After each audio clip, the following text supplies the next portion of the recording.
6 years it's gone from being an idea on the back of an envelope to a sport played in 10,000 schools across the UK. Once more, racquetball is planning to turn professional next year and is one of the many new sports played at my old comprehensive school in Harrogate. Indeed, at schools across the UK, there are so many more sports available to pupils. And so I went back there to my old school, my old comprehensive, to see how PE lessons have changed.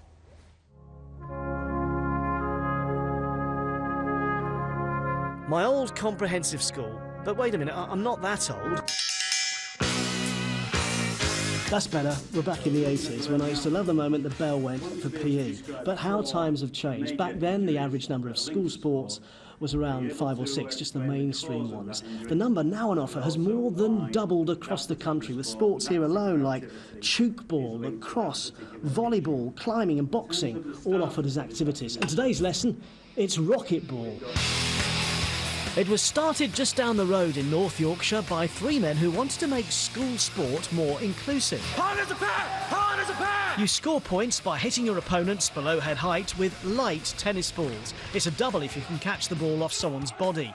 But you can use your sticks to block shots as well, so you're constantly changing between attack and defence. Wow, it's mayhem. 5 balls flying around all at the same time. It's a mixture of lacrosse and dodgeball, and it's exhausting. Fitness is really good and it's a lot of fun. You can spend loads of time with your friends. It's fast, exciting, quite hard as well.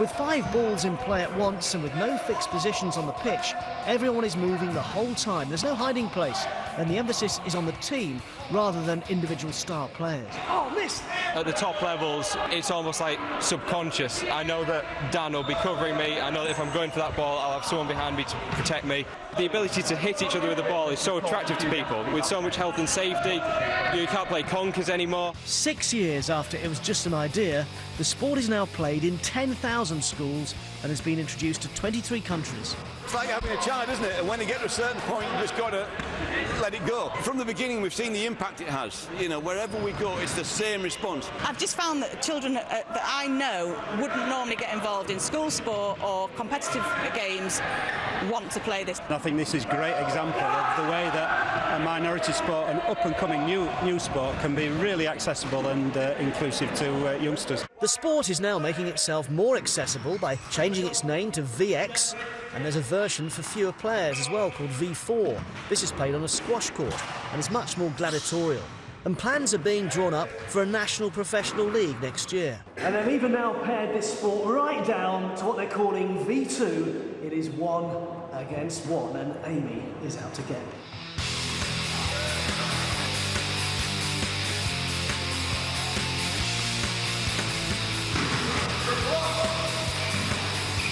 I'm getting pelted. Amy, you're the winner! It was a bit of a blur when you play at first because it moves so fast, and Amy there was much more used to the quick movements needed. I couldn't get hold of the ball. But interesting, I'd like to know what people think about having so many sports available to pupils now. Do you think it dilutes the talent in the mainstream sports, or does it help everybody, more people, develop core skills? And what we'd like to know is, what were you like at school? I was okay, actually. Yeah, I was that your old blazer that was No, there's some change available now. And actually, it was so fast at the beginning. It did take a while there, as you could see, to get used to the speed of the game. That's why Amy was so quick to the loose balls that were flying around. But great at getting some kids involved, and that helps feed back maybe core skills into the mainstream sports as well.